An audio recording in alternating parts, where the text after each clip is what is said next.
Hello everyone, No Time to Die has arrived in cinemas. My father and I just got done seeing it. We decided to bite the bullet and see it on the biggest screen with IMAX.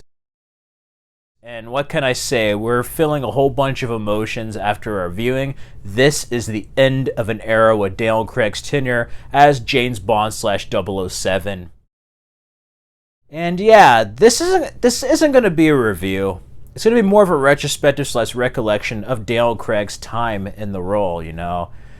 He's been James Bond for 15 years, and with 15 years, I thought we would have more than 5 films, but here we are, and it's bittersweet. You know, I'm going to miss Daniel Craig. I wasn't a fan of his casting, but I'm going to really, really miss Daniel Craig in the role. What can I say? When he was initially casted, I hated it. I hated seeing a blonde Bond. It shows you how far our society, even though it doesn't feel like it at times, has progressed. It's like we want to see a different Bond. We want to see a female Bond. People were freaking out because he had blonde hair back in the day. Like, it's just kind of crazy to think about now. But I grew up with Pierce Brosnan's Bond. GoldenEye was the first James Bond film I saw. So he was my 007. And after playing Everything or Nothing, the video game, I really wanted to see one more film. And we didn't get that. He kind of got fired like the previous Bonds, basically, and they decided to go the reboot route, the reboot, kind of gritty reboot, was a new thing. You only had Batman Begins. This is before Star Trek and every other film doing it, so it was different. I wasn't really quite keen on this casting. The trailer, I was kind of split. It kind of won me over, and then until we saw Casino Royale, my brother and I went to go see it. I remember it because it was the day the PS3 console launched in North America. And we saw it, and we were completely blown away. That is not only my favorite James Bond film, that is one of my favorite films, period. You don't have to be a 007 fan to love Casino Royale. That is just a damn good film. And it's quite something seeing Daniel Craig win everybody over, you know. He is the best Bond since Sean Connery. To a lot of our parents, especially my parents, Connery or Roger Moore would be like their Bond, a lot of people's parents' Bond of the 20th century. And I think for us, growing up, for the 21st century, I think the definitive Bond will be Daniel Craig. He's been fantastic in all the films, but after seeing No Time to Die, I think he's solidified his legendary status as the character. In years to come, because of the distance away from the Connery films, people kind of take for granted the impact the original Connery films had. It's like Star Wars. It just seems like a regular science fiction film because it's been imitated so much. But people forget how groundbreaking it was, you know? And I think because of that, people are going to latch on more to the Craig films and have more of a memory of it. He's forever embedded into the 007 mythos and history. And I think in the 21st century, Daniel Craig is going to be a lot of people's definitive James Bond. And rightfully so. Rightfully so. He humanized the character. He brought the character back to its roots while also elevating it to another level that was never seen before. It'll be interesting to see how it's explored moving forward if they decide to make another one in the franchise. This video will have spoilers, so if you have not seen No Time to Die, do not watch this video. But quickly going over Daniel Craig, I mean, people were blown away by Casino Royale. I loved it with You Know My Name by Chris Cornell. Eva Green was perfect as Vesper Lynd. Like, their romance is just heartbreaking. And that ending where he shoots Mr. White and you hear the music and he's like, the name's Bond, James Bond. People were standing up, giving it applause. That was such a great energy in the cinema, seeing that and just completely being blown away. The writer's strike, of course, affected Quantum of Solace, but despite the writing and shaky cam, that film is actually a lot better than people give it credit for. It's an underrated Bond, I feel. Very much like License to Kill, but with him still having duty to Queen and Country. And then Skyfall. It was quite a bit of time, but I remember seeing Skyfall on opening night. I was in college. I was in Austin at UT, and I decided to go see it on IMAX at Bob Bullitt Museum with my friend. And it was an amazing film. That was one of the best Bond films. Like, Daniel Craig in his time had Casino Royale and Skyfall, which are arguably two of the best Bond films out of like the 50s, going on 60 now, year history. Spectre did not get a lot of love, and I think it did have some problems pacing-wise, and the third act felt rushed. However, I'm a huge fan of Spectre. I think it had a lot of great callbacks to the Connery films, and I quite enjoy that film. I think it's underrated and in some ways could have been a good departure for Daniel Craig. Now we get to No Time to Die, and this is a film that I wanted to see last year. This was the only film that really upset me that it was postponed. But looking at the story and the plot, I now know why. Like, some of the stuff with, like, the villain's plan and the virus really, really cuts close to home. And would have been insensitive if it was last year, but, like, it kind of makes you wonder. Overall, I think the direction is very well done here. I have to say the best thing this film has is the way it's shot. It has that fresh, kind of vibrant look that's classic 007 from like the 60s era. A little bit with how Casino Royale felt the first time we all saw it. But also, it not only has to deal with loose ends from the previous Craig films, it also has to deal with continuing the story right after Spectre and the stuff that Spectre left. These films are much more serialized, or not as standalone as the previous 007 films. So, as far as a Craig era film, I thought the ending, the conclusion, was done justice. I thought it had a good ending for the Daniel Craig era.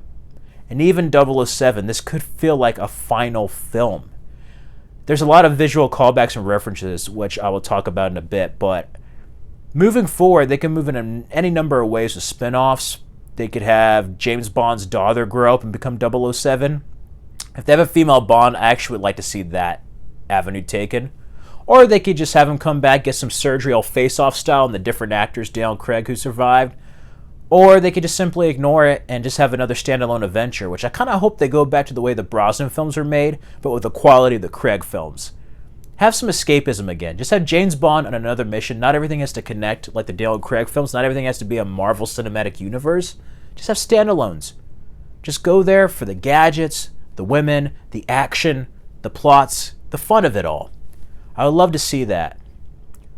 Going to No Time to Die, I was actually spoiled a week ago on Twitter. Social media, it's funny because like a lot of the movies have come out in the UK and then they're on streaming in the US, and all the people in the UK are like, oh man, those Americans don't know how to keep spoilers, just spoil everything. Well shit, I got spoiled with No Time to Die 007, and it bummed me out because they spoiled exactly how it ended. And it really pissed me off because I was looking forward to this film. I was looking forward to it.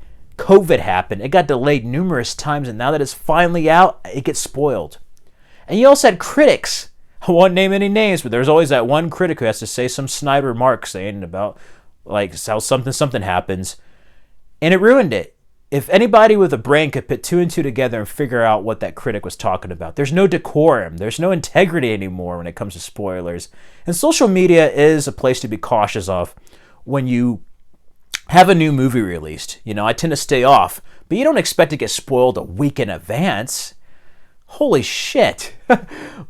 Nevertheless, going into it, I knew how it was going to end. That was kind of a bummer. My dad, however, did not know how it was going to end. And it's emotional for him because my dad's like in his 70s going on 80. So he grew up with the Sean Connery films.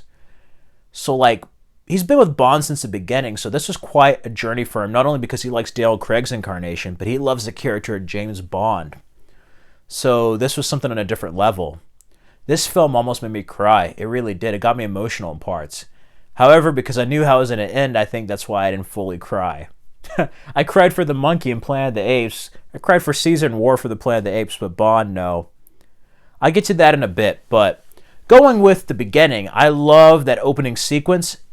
Rami Malek is terrifying. That opening sequence with Madeline is just fantastic, and it's a good callback to her story in Spectre when they're on the train and she's like saying why she doesn't like guns. And then we go to Italy.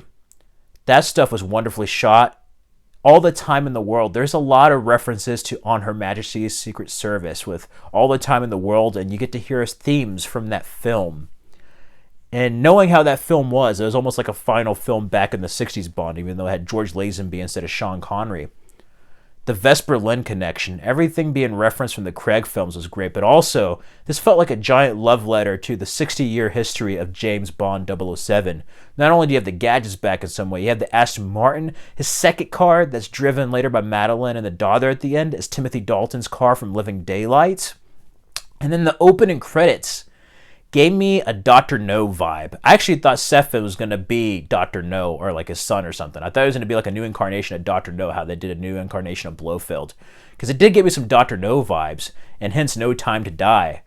But like the way the circles were just like the opening on Dr. No. And some of that feels like a conclusion to Bond. Like they might not make any more. Like this could be the final one ever before they decide to reboot in like 5 or 10 or 15, 30 years, you know. It had a level of finality to it. And I love the callbacks to Casino Royale and stuff. I love the lyrics where it's just like Faces from My Past Return or whatever, and you have Vesper Lynn there. Billie Eilish's theme, I like it, but I don't love it. Just when you think it's about to sound like a Bond theme at the end and get going, it just like abruptly ends. It's too like, it just sounds like she just mumbles a whole song. But she's a talented artist. I actually kind of like Violet Orlandi and Barbie Sailor's cover of that song, even though it's like a metal version, more than the actual song. Side note though, the opening with Craig was great, showing his distrust towards Madeline. He feels like he's betrayed. He doesn't want to get too close because of what happened with Vesper Lynd. So even Casino Royale, after all these years later, still have repercussions for Daniel Craig's character. And I have to say, even though it's serialized, this would be a nice arc to watch straight through on a movie marathon. You have Q and Moneypenny there, a new 007, which makes sense because he retired.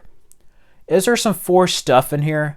A little bit, but I'm really upset about our culture right now of like, this is woke, there's a woman, James Bond's cooking. I'm like, give me a break, man. A lot of the stuff and hysteria over this film is just irrelevant. You watch the movie, and it's a movie. Like, take that out of it. Like, I had certain feelings, and I knew the ending, and I was really worried that I was going to walk out like it was The Last Jedi. It's not The Last Jedi. They do treat characters a certain way like that, but it's not like The Last Jedi anywhere near that level. Even though there's certain writing there. Like the new 007 is aggressive towards James Bond. It kind of reminded me of how they did Grace. Just make a masculine looking female, just be tough and talk and, to another character, try to belittle them and give them shit.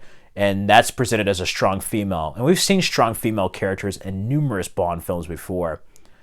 That wasn't a good character how it was written. I didn't really warm up to the new 007 until they started working together. But one thing I have to say is I love the kind of pissing contest her and Bond had of like, oh, I'm the new 007. How does it make you feel? And then M's just like, he wants you for a meeting, and you think he's inviting both of them. He's like, no, just James Bond. And then Dale Craig as 007 is just like, how does that make you feel?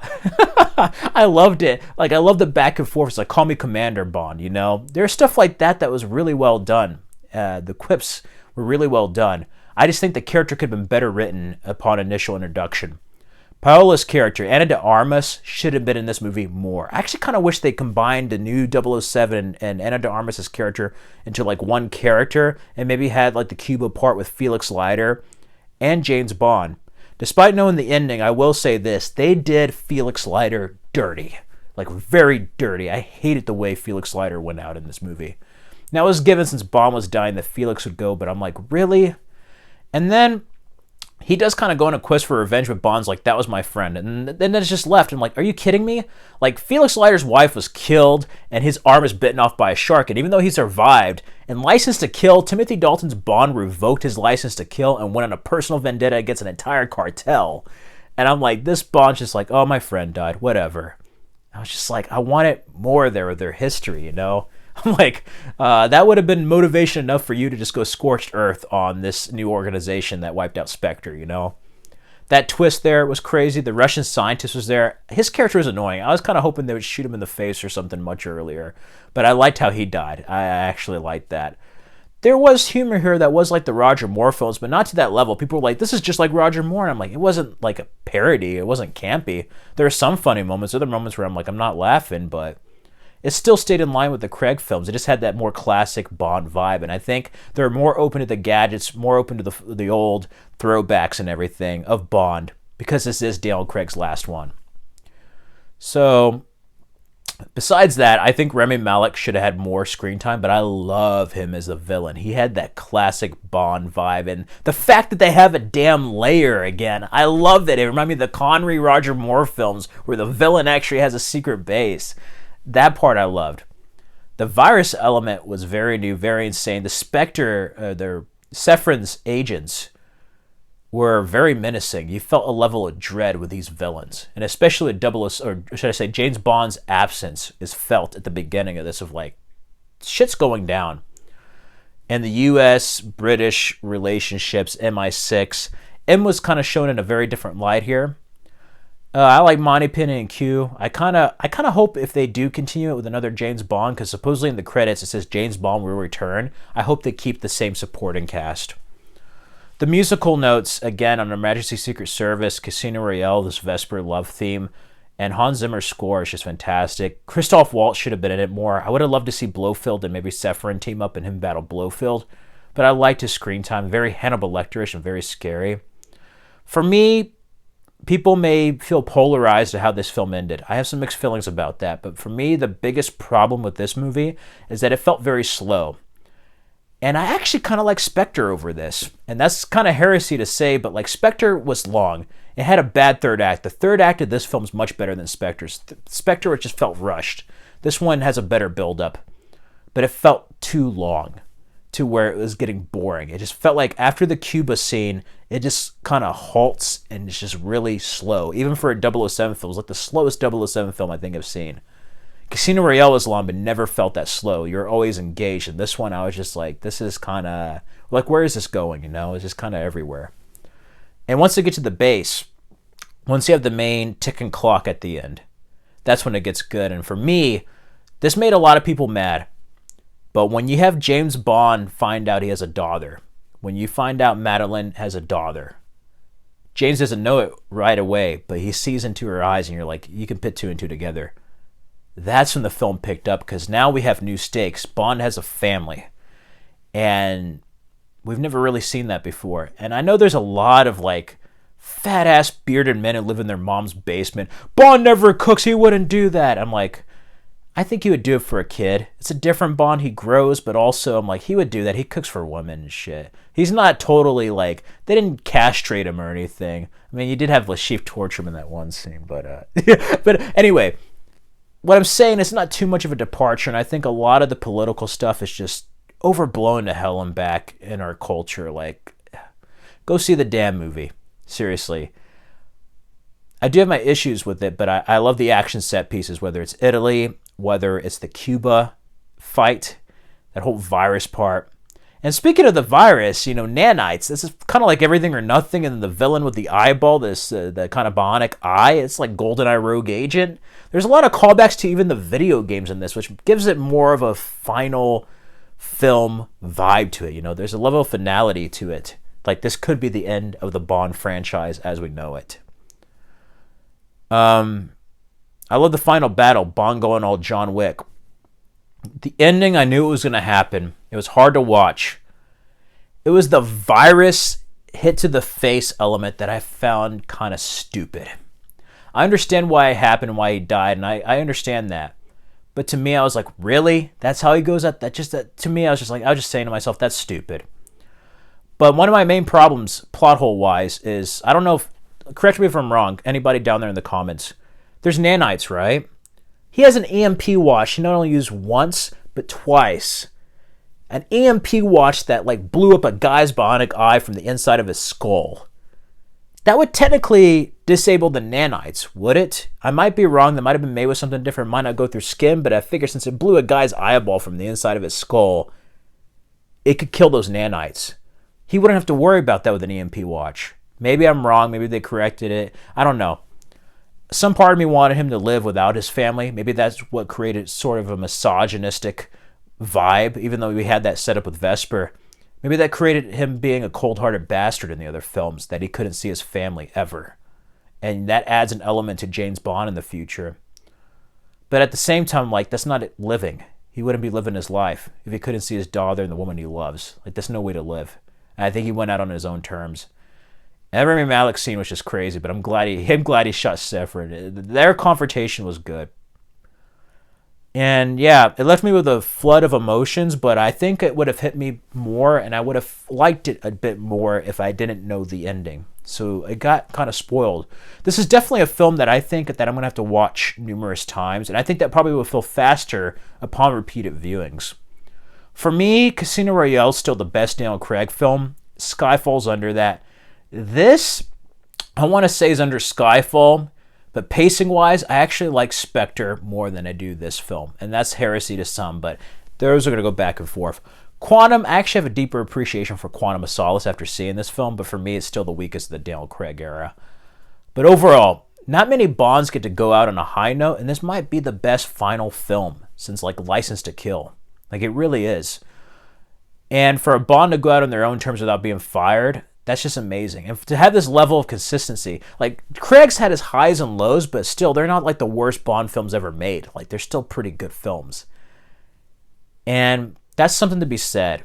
And I think he's forever cemented his legacy as 007 with these 5 films, especially this film. And as a character turns 60, I mean, that's a long time for any franchise or movie character to be around, played by so many different people after 26 films, basically. And it's just quite something to see with this era finally coming to a close. You know, this is going to be some people's 007, the way Brosnan was mine growing up. And Craig's my favorite. I'm not going to do a 007 ranking because I have to really reflect on this film to see how I feel about it. But with all the hysteria going around and controversy on social media and the outrage, and me being spoiled by the ending, I thought it was going to be the worst James Bond film. I thought I was going to absolutely hate it. You know, the way The Last Jedi made me feel after seeing it. And that film I didn't really despise till the second viewing, so I'm kind of worried on 007. This film was really good. And yeah, as a 007 film, it made me feel satisfied. I wouldn't mind seeing Henry Cavill as the next 007 James Bond, or even Henry Golding. I think those 2 choices would be perfect.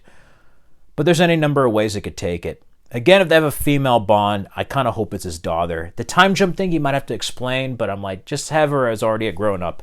I mean, they did the Bond origin, and it was in modern day instead of the 60s, so they can just have him have his daughter. But that final part in the post-credit said James Bond will return. So they could do the whole face-off thing or just ignore it. This will be just a standalone little arc of Daniel Craig, and the next one could go back to the way they made stuff before. Not everything has to be connected, and they did it for like 40 damn years. They really did. They did it before. They had different actors as Bond, somewhat slightly connected, but not really. And I think just go back to standalone, go back to escapism. Everything's so cynical, everything's so nihilistic, everything's such a downer. In our world, you can have enemies, you can have these issues brought up, but still have our heroes, still have Bond find a way to succeed at the end.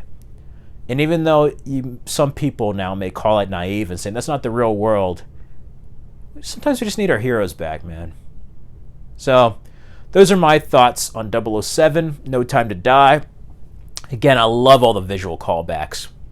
I love all the visual callbacks and references to the previous films, not only with the Craig films, but all the 007 films. Like, again, this could be the last film. And I think for any Daniel Craig film fan, you're going to enjoy this. But for any 007 fans, you may have a polarized, like, mixed feeling on the ending. But for those who've seen all the movies, there's going to be a lot of stuff for people to enjoy. So, yeah. I'd probably give it like a 3.5 out of 4 if I had to give it a score. But I'm not going to go there. I like it. Casino Royale and Skyfall are still my favorites, but I liked it much more than I thought it would, and I was spoiled. So, for anyone out there, let me know your thoughts. Did you love it? Did you hate it? Were you like in the middle? I'm somewhere like in the middle. There's moments that are pure 007. Other moments where I thought that either the pacing or the writing could have been executed a bit better. It could have been sharper in some moments. 30 minutes of this in the middle could have easily been cut to shorten it to like 2 hours, I think. But I have to say, they really had Craig go out on a high, and he goes out in a blaze of glory. You know, it's not like Luke Skywalker. He went out like in the way Hugh Jackman went out in Logan, you know, and I love that. I mean, it's almost like John Wick just going through people. Like, it's just Bond, pure James Bond. And he'll forever be missed. What can I say? We have all the time in the world to reflect on these films. Anyway, comment down below your thoughts on the film, spoilers, and be sure to subscribe and check out these other videos on my channel. Till next time, everyone, may you all stay safe and healthy out there during COVID, I have to say it's quite something seeing this in the cinema.